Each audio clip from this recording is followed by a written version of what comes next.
What is going on, folks? Welcome to Create and Destroy. I'm your host, Dan Donnarumma. This is episode 40. I hope all of you had an excellent holiday and a happy new year. This is the first episode of 2020. And I figured let's start 2020 with me talking about some of the music that I listened to the most in 2019. So for this episode, I'm going to be talking about my top 30 releases for 2019. There was so much good music that came out last year that I had difficulty putting together my list and organizing it in a way that I was happy with, because there were some albums that felt the crunch and I had to keep out of my top 30. In previous years, it wasn't as tough, but this was definitely tough. There was just so much good music that came out in 2019, and there were several releases that I spent a shit ton of time listening to. So let's get into this list. Let's delve into some of my favorite releases for 2019. So at number 30, I got Boy Choir from Hissing Tiles. So Hissing Tiles is a band that I hadn't heard prior to 3-4 months ago, maybe. Ryan Hall from Whited Sepulchre Records, who I had on the show recently, he and I actually were talking. He recommended that I check out Hissing Tiles, and so I did. And I was super freaking happy that I did so, because Boy Choir really is a fantastic album. The album was released on August 30th, and it was released by Whited Sepulchre Records, so Ryan Hall's label. And Boy Choir is a noise punk album that delves into socio-political topics such as gender, religion, masculinity, but all while experimenting with various objects to really craft a sound that is just unique and really great. I was fortunate enough to have on the podcast the dudes from Hissing Tiles back in November, and I had a blast speaking to those guys and learning about the writing process for Boy Choir, what went into creating this album, both instrumentally as well as lyrically. And to me, what makes this album so special is the fact that it really is an album that has something to say, and I love that about the album. I really enjoy that this album delves into, like I said, religion, masculinity, politics, at a time where I think that sort of stuff really needs to be addressed and needs to be brought to the forefront. So I'm very happy that Boy Choir does delve into those topics, because it makes this album more special for me. So some of my favorite songs on the album: Wrist, such a good song, Classic Men is great, and Openly Weep. Those are my 3 favorite songs from the album. At number 29, I've got Burden of Sight by Veil. Let me start by saying that I got to see Veil over the summer. I think it was July, and holy shit, man, they fucking ripped. They were so goddamn loud. It was awesome. And singer, I hope I'm pronouncing her last name right, Kate Koish, is a fucking beast, dude. She was seriously so goddamn awesome. Not only does she sing like a freaking behemoth, but she was headbanging like a mad woman and really just putting on a show. It was such an awesome performance. The album came out on May 24th by the goddamn mighty Flenser, and it is just 33 minutes of metal that makes me want to headbang like a madman and listen to it until my ears explode. It's such a great album, and I love this. According to the Flenser's announcement of the album, Burden of Sight sees Veil channel visions of a grim future in which the world is barren and destroyed, where agents of opportunity consume everything they can get their hands on. So if that's not metal, I don't know what the fuck is, and I feel like that's just such a great description of what you can expect with this album. It's so good. Veil's from San Francisco, I believe, Oakland, so the Bay Area, and I know they share members with several other metal bands from that area. So this is an album that I would highly suggest if you're into metal, because it really is a solid album from start to finish. Final Flesh, Starvation Eternal, and Beyond the Pale are my favorite songs from the album, and like I said, it is from start to finish just a goddamn ride, man. At number 28, we're sticking with metal. I've got Crawl Among the Filth by All Out War. So I love All Out War. They were one of the first bands that I got into as far as like underground music goes. I started listening to them, no joke, when I was like 13 or 14. I discovered them after falling in love with Satisfaction is the Death of Desire by Hatebreed, and looking in the insert for the album and seeing All Out War was thanked. So I wound up listening to For Those Who Are Crucified and fell in love with that album. And ever since then, I've been an All Out War fan. And this is no knock against All Out War, but if you've listened to one of their albums, you've basically heard them all. But to me, that's okay, because that's one of the things that I love about this band. They have created a sound and a style that is All Out War. It's a blending of hardcore and metal, and they do it very, very well. And that's what you can expect from all of their albums. And shit, they've been a band for about 20 years now, man. So they started in the 90s. They're going on their third decade of being together as a band, which hats off to them. So this album came out on July 26th by Unbeaten Records. And as I mentioned, I love this band, so I really enjoy listening to this album. It's just a ton of fun for me to listen to, and it makes me want to headbang every goddamn time I listen to it. So my favorite songs on this album are Divine Isolation, What Has Become Undone, and Gehenna Light Eternal. So moving right along, we got number 27, Cathedral Pines by my boy Joseph Lawrence Clark. So Joe is from Rochester like I am. This is his ambient project, and I recently had Joe on the podcast to talk about this album, his ambient stuff, as well as his other project, Druce, which he plays guitar in. And so this album was released on September 16th by Wagner. It's 40 minutes of this beautifully swirling and enveloping ambient music. It's wonderful. I listened to this album a bunch when I would be working on podcast stuff, or if I was at work and I had to take care of some projects. So as I mentioned, I had Joe on the podcast back in November, and it was really cool to hear him talk about what goes into him creating his ambient music and working on these two songs for the album. Not to mention, seeing him is really freaking cool, and it's a total sight because he's got an entire fucking setup going on, and it's like complete wizardry watching him perform and make everything work and make everything sound beautiful. Want to talk about being swallowed by sound? Well, seriously, that's what it feels like watching him perform. It's just being swallowed by this swirling ambient wave of music. It's fucking awesome. So since this album is just two songs, what I'm going to suggest that you do is hang out, listen to this entire album, and get ready for a goddamn ride, because it really is just a wonderful ambient album. At number 26, I've got The Destroyer 1 and 2 by Trust. So I'm going to lump these two together, even though they were released about 7 months apart. But man, they're both stellar albums. So Destroyer 1 was actually released back in April, so April 19th it came out, and then Destroyer 2 came out much more recently, came out in November. Like I said, even though they were released 7 months apart, I'm putting them at number 26. And if you're unfamiliar with Trust, this is the electronic music project of Robert Alphonse. And I love that Trust navigates this like realm of electronic, cold wave, dark wave, even pop at times. So sometimes you'll listen to either one of these albums and you might feel melancholy, or you might feel uncomfortable by what you're hearing. And then there are times where I want to fucking dance listening to some of these songs. And I love that the album has the ability to do that, that it has the ability to make me want to fucking dance and cut a rug, but then also has a time to make me want to like sulk and sink into my fucking chair. So for Destroyer 1, two songs that I absolutely love, Colossal and Bicep, both are fucking great. On Destroyer 2, Iris and Slow Burn are spectacular albums. At number 25, I've got Aire by The End of the Ocean. So I'm a sucker for post-rock, man. I have been listening to post-rock for quite a long time, and I listen to it a ton. I like to listen to instrumental music whenever I'm working on stuff, whenever I need to get focused. So usually I wind up listening to post-rock because of that.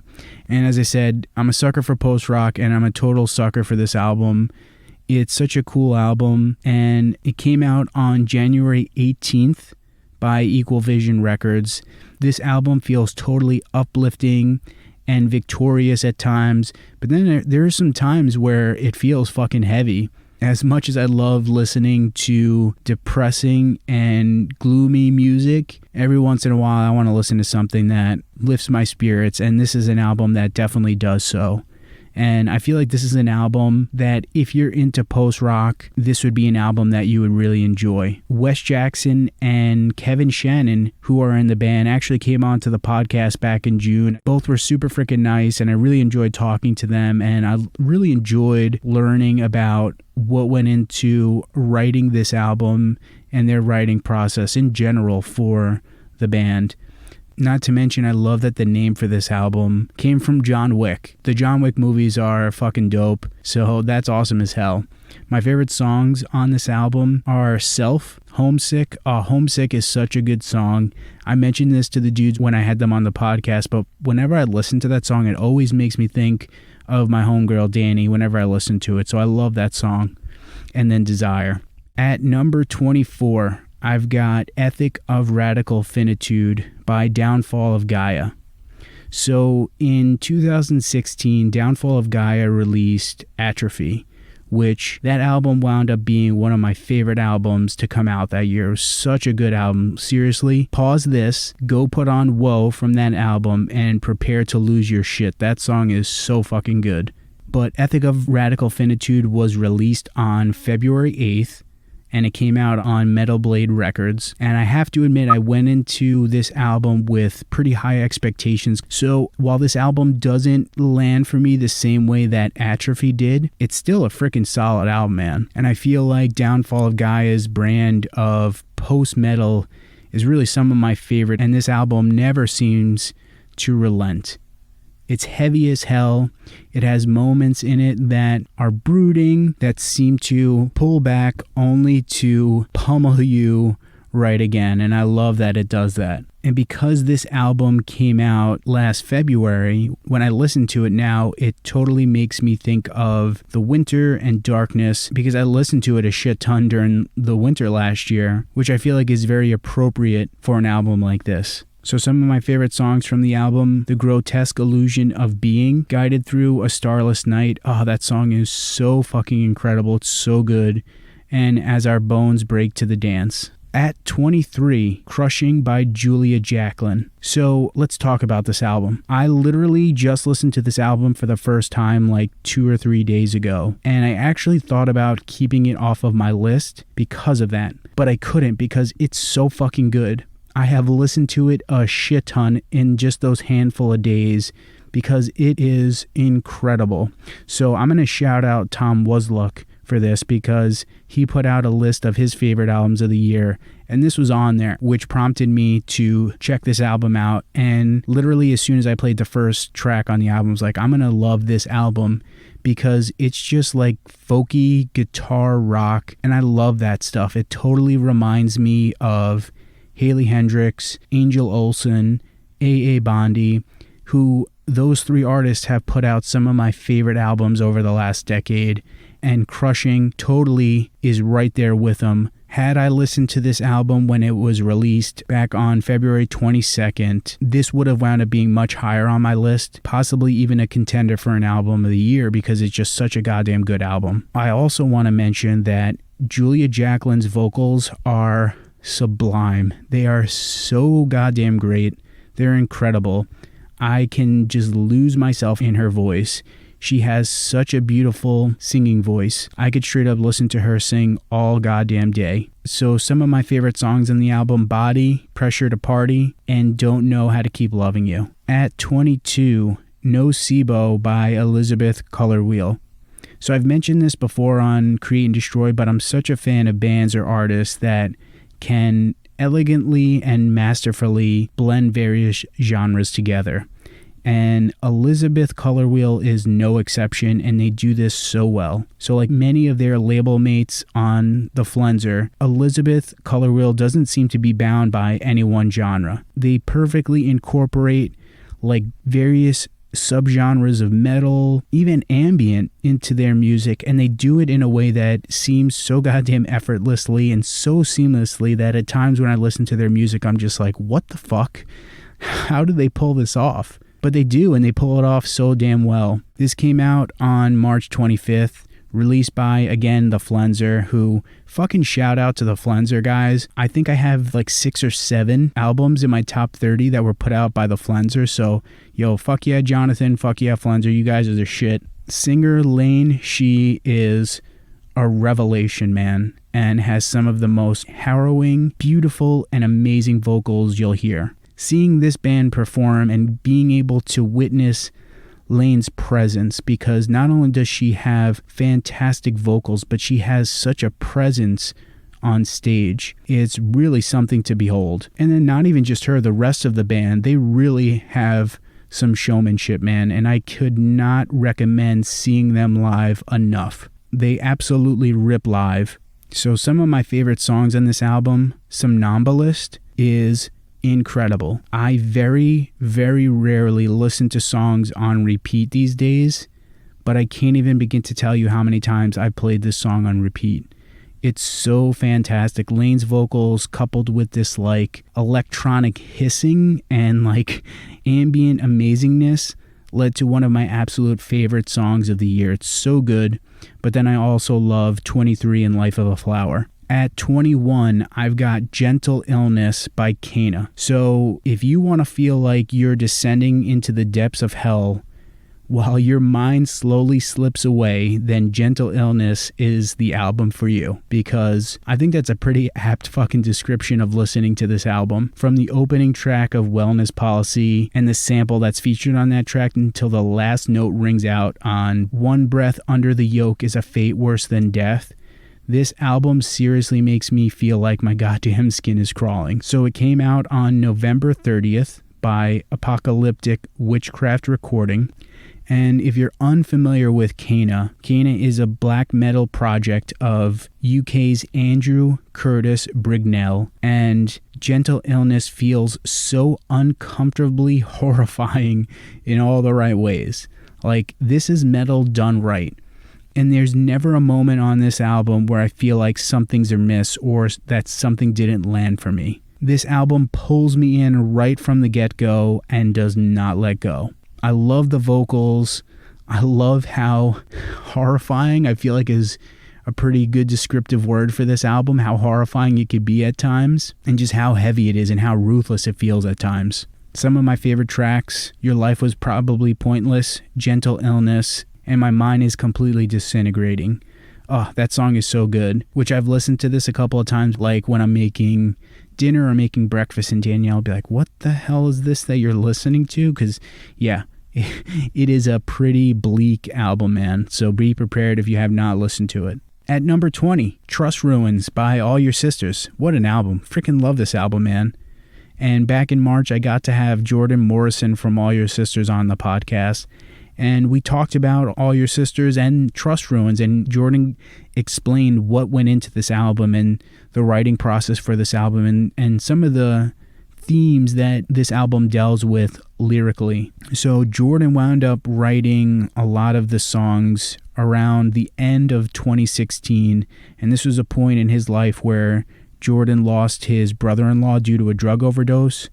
Then there was that horrible ghost ship fire in Oakland, which saw a lot of musicians and artists in the scene wind up fucking dying. Couple that with the fact that America, we got to witness that shit stain that is Donald Trump become elected to president. So because of all of that stuff, that is where Trust Ruins was born from. That sense of dread and turmoil is at the heart of Trust Ruins, and it's really ever pervasive throughout the entirety of this album. So this came out on April 12th, again by the Flenser, and Trust Ruins sees All Your Sisters masterfully weave industrial and post-punk together to create an album that I feel sometimes when I listen to it could be the soundtrack to the world ending.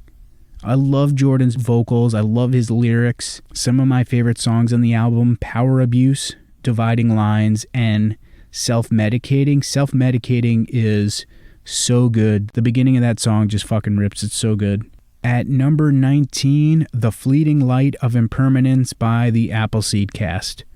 So I love the Appleseed Cast, man. I've been a fan of theirs since my college days, and I've loved pretty much everything that they've released I've only gotten to see them twice, which kind of sucks because the 2 times I've seen them, they were fantastic. I got to see them a couple years ago here in Rochester at the Bug Jar, and they were great then. And I saw them years earlier in New York City when they were touring and playing Low Level Owls Part 1 and 2 in their entirety. And I loved that show because during the intermission, so they played Low Level Owl Part 1, had an intermission, and then they played Low Level Owls Part 2. And during the intermission, they had like a projector going that had a scene from Saved by the Bell, which freaking thumbs up, that was great. So this album was released on June 28th by Graveface Records, and it's an album that is steeped in emo and post-rock, and man, is it freaking fantastic. I listened to this album a ton with my homegirl Danielle whenever we would take long drives or camp, or if we were just like hanging out in the house, maybe cooking or something like that. We also listened to it a bunch during our trip this summer to Colorado. And I distinctively remember listening to this album when we were driving down Harrison Ave in Leadville, Colorado, camping in the mountains, being goofballs. So now when I listen to this album, that's one of the first thoughts that I have is my time in Colorado listening to this. So this is such like a quintessential summer album for me in all the best possible ways. And I love that after being a fan of theirs for so many years now, that the Appleseed cast can still put out music that hits me in the right ways. This album has moments that feel completely soothing, like you're wading in calm waters, and then it has the ability to swell into these moments that feel like you're being swallowed by a gigantic wave. Also, the lyrics to the song Time the Destroyer totally fuck me up, and that song gets me every single time I listen to it. Appleseed cast, you guys are awesome. I love your music. If you're listening to this, which you're probably not, but if you are, keep doing you and putting out wonderful albums because I'll always listen. So Chaotic Waves, Time the Destroyer, 2 of my favorite tracks from this album. At number 18, LP3 by American Football. So like Camacho from Glassing said during my recent interview with those guys, Mike Kinsella is a goddamn gift from the New Gods. So I've been a fan of American Football, Owen, Cap and Jazz, Joan of Arc for quite some time. Pretty much any project that Mike Kinsella gets his hands on. And I remember being in college and at this point being super depressed, and I would just listen to the Owen song Note to Self on repeat because it's just such a great song, totally depressing, and I would just listen to it over and over. So when it was announced that this album was going to be coming out, I was really excited about that, and even happier once I listened to it and realized what a fantastic album it is. This album came out on March 22nd, but it kind of got lost in the shuffle for me. So I listened to it, thought it was great, and then just kind of like wound up getting into some other albums. And like I said, this wound up getting lost in the shuffle. And then sometime around like June or July, it really started to become an album that was in my rotation for a while. And it's a beautiful and somber album of that brand of emo that you would come to expect from American Football. There are songs on the album that are super depressing, and because of that, there are times where I couldn't listen to those songs or this album because it was just really depressing. It would make me feel so goddamn glum sometimes after listening to it. And while that can suck at times, the fact that an album can evoke those kinds of emotions in me will always be an album that I can appreciate. The album also features Elizabeth Powell of Land of Talk, and she's on the track Every Wave to Ever Rise. Hayley Williams from Paramore, she's on Uncomfortably Numb.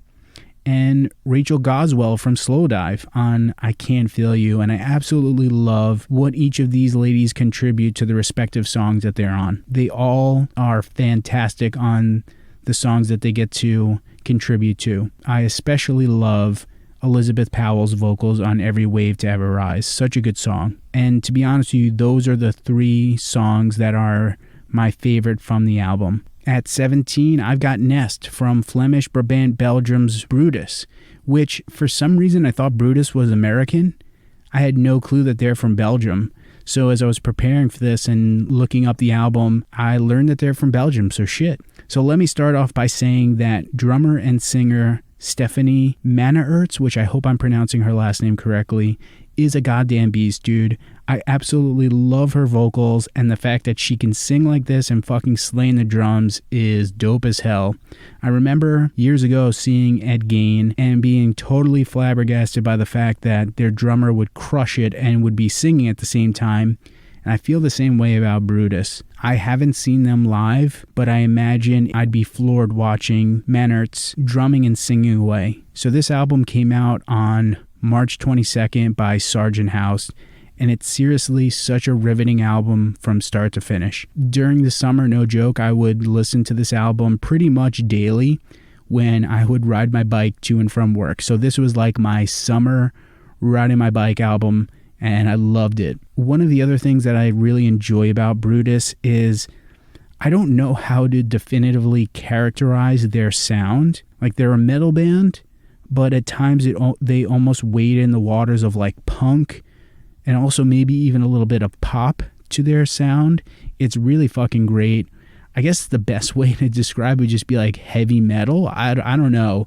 But however you want to just define their sound, either way, it's really just awesome. Fire, Techno, Blind are my 3 favorite songs from this album. At 16, I've got 8 Pillars from Folian. When I had Alex and April from Sprain on the podcast, I talked about how I learned about their music seeing that they were playing with Drowse and Planning for Burial, and that's how I discovered Folian. I saw that they were playing with several Flenser bands or just some other bands that I really enjoy, and I figured, shit man, I discovered a good thing in Sprain, let's give Folian a chance and see how they are. And I fucking love the music. I was immediately impressed with Folian's music, and Folian is the ambient, like post-rocky, droney, shoegazy, and even at times metal-influenced project from Portland, Oregon's David Filstra. 8 Pillars came out on March 22nd, and it was actually released on tape by Apneic Void Sounds. And from start to finish, the 4 songs on 8 Pillars are brooding, they're haunting, chilling, and engulfing. This album has the ability to feel turbulent and propulsive at times, but while also being able to make me feel like I'm freaking floating, and I love that fact that the album does that. Couple this with the vocals that seem almost ghostly and lyrics that are wrought with sadness, and 8 Pillars is the perfect type of gloomy music that I've come to be attracted to. After listening to this album, I wound up reaching out to David and talking a little bit about his music, and he actually shared with me some of his newer music. And I don't want to give too much away with some of his newer material, but all I'll tell you guys is that make sure to be on the lookout for it. So his upcoming album is called Blue Mirror, and it's going to come out on January 31st. This album feels like a complete fucking gut wrench in the best way. It's really excellent, and I would highly suggest you guys listen to Folian, especially if you're a fan of a lot of the Flenser bands, because I think this will be right up your alley.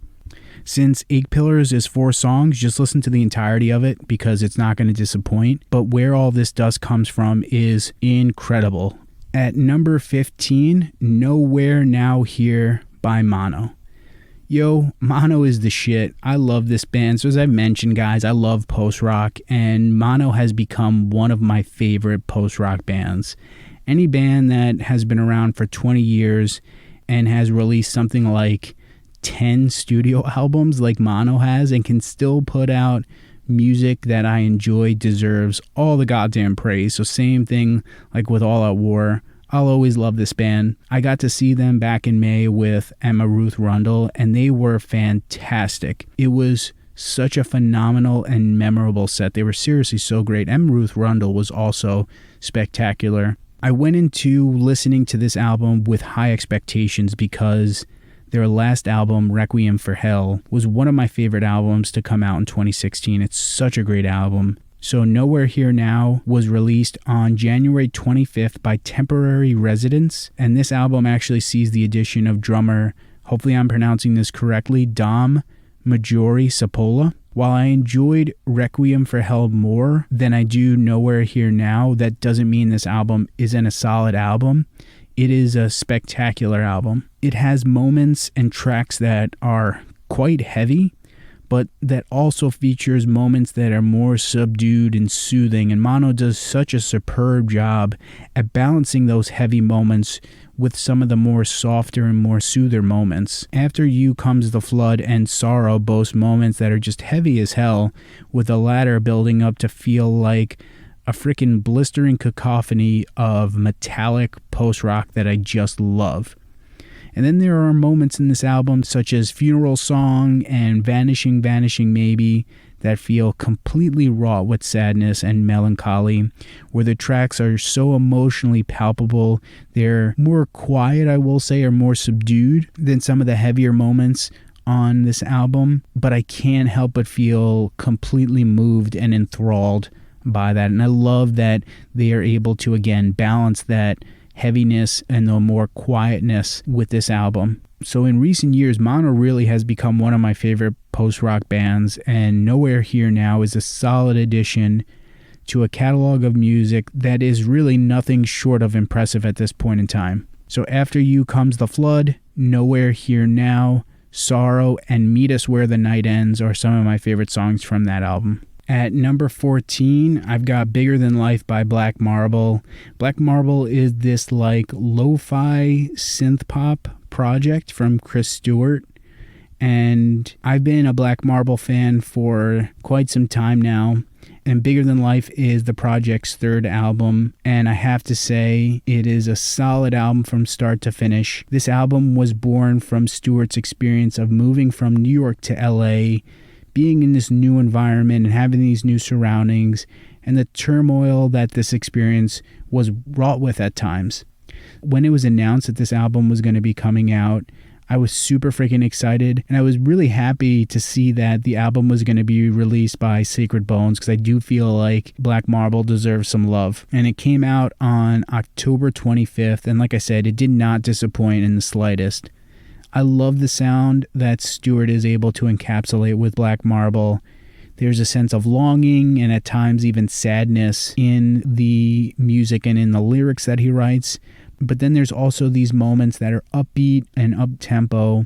So you have a really great balancing out that melancholy with this up-tempo sounding music. So it really is wonderful. Aside from how great this album is, Stewart actually recorded, produced, and played everything that you hear on Bigger Than Life using entirely analog gear, which is awesome as hell and mind-blowing. I wish I had that kind of talent, because damn, that is super impressive.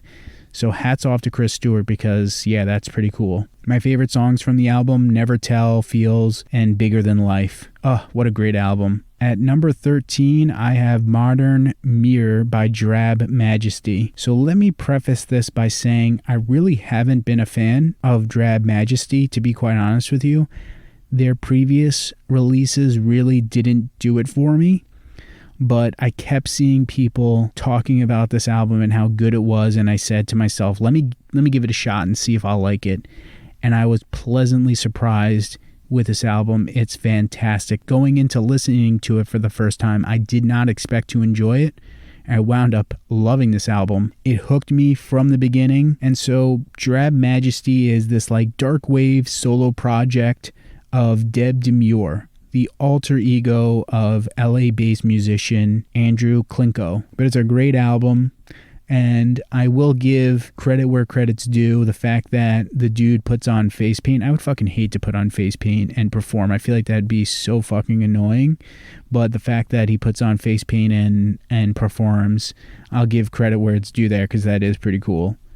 So some of my favorite tracks from this album: The Other Side, Dolls in the Dark, and Oxytocin. Oh, Oxytocin is such a great song. Whenever I listen to the song, I seriously have to stop what I'm doing and just sing along. It's seriously so good.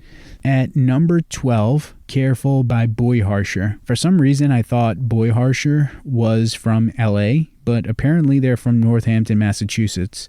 So that was something else that I learned in putting together my list. But at any rate, the duo of Jay Matthews and Augustus Muller craft electronic and cold wave that is just dark and gritty and hypnotic. Love it. The album was released February 1st by Nude Club Records, and this album bumps, man, and I can't help but want to bust a move whenever I listen to it. I feel like Boy Harsher perfectly balances being raw and gritty while also making music that is totally dance-worthy. This is an album that Danny Girl and I would listen to a bunch together, and even though it was released in February, I was still bumping this album well into the summer, and this will absolutely be an album that I come back to. Boy Harsher also released Country Girl Uncut in September, and I have to be honest, I haven't delved into that album as much as Careful, so I can't really give it a proper assessment, and it's not because the album isn't good, but rather because this is another album that got lost in the shuffle for me.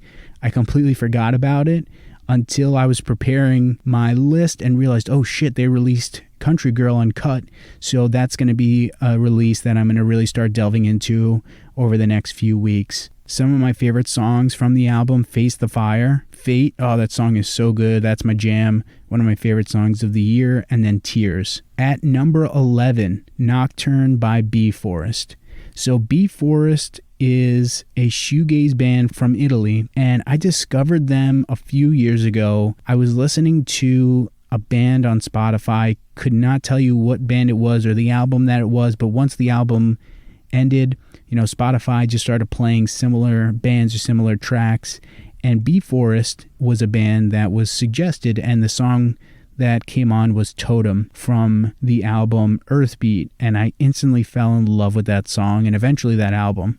So now fast forward to 2019, and I had no clue that they were going to be releasing an album, so I was super excited when it was announced. This album was released on February 8th by We Were Never Being Bored, and it is a fantastic album from start to finish. Sonically, this album is such a beautiful album. It's enveloping, it's atmospheric, and at times it almost seems haunting. The instrumentation throughout the album is spectacular, and when you couple that with ethereal vocals, you get this album where I found myself lost in it more times than I care to admit, because it really just sounds beautiful and it sounds melancholic. I love the vocals and the singing on this album. So Erica Terenz and Costanza Del Rose both do vocals for the album, and the vocals are just beautiful and sound spectacular. Can't recommend this album enough, especially if you're into shoegaze. This is a wonderful shoegaze album. My favorite tracks for the album: Empty Space, Bengala is easily one of my favorite songs this year. The arpeggios that are played throughout the song are utterly spectacular, so good. And then You Nothing. At number 10, Exposure from Nuovo Testamento. So I think I remember discovering Nuovo Testamento after lurking Avant Records Instagram. I was just trying to find some new bands and saw Exposure mentioned, and I decided, let me give it a listen. After listening to Exposure for the first time, I was immediately hooked. It was released on March 7th by Avant Records, and this EP is 23 minutes of bumping dark wave that makes me want to dance every single goddamn time I listen to it. I love Chelsea Crowley's vocals, and the instrumentation and melodies created by Giacomo Zatti and Andrea Mantione never fail to get me hyped whenever I listen to it. I can't even begin to tell you how much I listen to this album, especially with Danny Girl. Danny Girl loves this album. We would bump it a shit ton. This album is so fun. It's upbeat, dance-worthy as hell, and just solid from start to finish. I cannot wait to hear more from Nuovo Testamento in the future, because they will definitely be a band that I'll be anxiously awaiting new material from. So some of my favorite tracks from the album: Cascade, Gold, and Hush. At number 9, Nectarine-Funeral Advantage. I've been fortunate enough to have my man Tyler Kershaw come onto the podcast twice now to talk about his two latest releases, Nectarine and Please Help Me. And when he most recently came on to talk about Nectarine, I shared with you guys during that podcast how much I love this album and really just in general enjoy Funeral Advantage's music. So Nectarine was released on February 22nd by Sleepwell Records. It's 26 minutes long of just superb and excellent dream pop. So I want to say from like February till probably sometime in August or September, I was regularly bumping this album. One of the things that I love about this album, because as I mentioned, Danielle and I took a trip to Colorado over the summer. And when I think about that trip, when I think about this album, Danielle and I listened to it a bunch when we were in Colorado. I think about driving along the tallest road in the country in Rocky Mountain National Park and being completely surrounded by this beautiful landscape and just listening to this album with Danny and just totally loving life. And I love the fact that this album makes me think about that experience. And when I interviewed Tyler last April, Tyler mentioned to me that Nectarine saw him write lyrics where he wasn't necessarily the main focus, which was a departure from his previous releases. So whereas Please Help Me explicitly delved into a very tumultuous point in Tyler's life, Nectarine found Tyler writing lyrics where he had removed himself from the forefront of the subject matter of his lyrics. But nevertheless, Nectarine still features songs that are up-tempo, catchy, and melodic dream pop, coupled with lyrics that hover on the doldrums and sadness that pervade life, which I've come to love that about Funeral Advantage. From start to finish, this album is wonderful, and it boasts two of my absolute favorite Funeral Advantage tracks in Black House and Bad Magnet, as well as featuring the excellent saxophone-laden wonder that is Peach Nectarine. At number 8, Sea of Worry by Have a Nice Life. So as far as anticipated albums go, this was one of the albums I was probably most excited about in 2019. And this album came out on November 8th, again by, of course, The Flenser. And I love this album, and you guys have heard me talk about the album on the podcast. From start to finish, it's spectacular. I love that there are tracks like Sea of Worry and Trespassers W that do make me want to fucking lose my mind and want to stage dive. But then there's Everything We Forget and Lords of Tressorhorn and Destinos that reins me right back in and make me feel like I'm sinking into quicksand. It's spectacular, and I talked about this with Dan and Tim when I had them on the podcast. I love that there is this dichotomy in the album, and you could tell the difference in the tracks that feature their full band as opposed to just Dan and Tim, and that the first part of the album is more upbeat, more fast, and then the latter portion of the album is just fucking grueling. Sea of Worry is one of, if not my favorite songs of the entirety of 2019. That song is incredible. It's so good. But I also love Science Beat, and Lord of Tressorhorn is another fantastic track. At number 7, Spotted Horse by Glassing. So on the last episode of Create and Destroy, I was fortunate to have on the show Dustin Kaufman, who plays bass and sings in Glassing, as well as Glassing's drummer Camacho. And during our conversation, Dustin and Camacho shared with me what went into writing this album, and that the majority of the album was written over the span of 4 days, while Dustin, Camacho, and Glassing's guitarist Corey Brim stayed at a ranch in Texas, which is totally mind-blowing. Like, goddamn, how do people do that? The fact that these dudes were able to write such an excellent album over such a short period of time is bonkers, man. And this album came out on May 17th by Brutal Panda Records, and it is just stellar. And I love that Glassing does such a wonderful job of incorporating and mixing elements of metal, post-hardcore, post-rock, and some screamo into their music, and they create a very textured and layered sound. As I mentioned in my conversation with Dustin and Camacho, I love that this album has moments that dwell in the post-rock and ambient realm and feel almost soothing, while they also have these moments that are just booming and heavy as hell and feel blistering at times. Listening to Spotted Horse feels like riding a goddamn roller coaster that is unrelenting. So Sleeper, A Good Death, and Follow Through are some of my favorite tracks from that album. At number 6, Do Not Let Me Fall Off the Cliff by Cloud Rat. So, I have to admit, Cloud Rat typically hasn't really been my thing. Grind is very hit or miss for me. So I really haven't been able to get into their previous releases. With that said, to say that I was very pleasantly surprised with this EP would be such an understatement, because it's not grind in the slightest bit. Rather, Don't Let Me Off the Cliff wades more in the ambient, noisy, like acoustic goth and metal realm, and it is utterly fucking captivating and beautiful. This EP is so good. If Cloud Rat were to start writing more albums like this, oh my god, dude, I would love it. I went into this EP with expectations that I probably wouldn't like it, but I absolutely fell in love with it right from the get-go. And this was released September 12th by Artifact Records as bonus material to their full-length Pollinator. And I was reading that I believe they wrote this over like the course of a day or two, or they recorded it over a day or two, and they just kind of like were fucking around making this. Oh, it's so good. It's 25 minutes long, but I am completely consumed for those entire 25 minutes. This EP exudes a sense of brooding and dread, and I often find myself feeling like I've been left battered and broken whenever I listen to it. Singer Madison Marshall, seriously hats off to her, because she just fucking pulls me in and mesmerizes me with her vocals throughout the album. Her vocals are magnificently beautiful and haunting.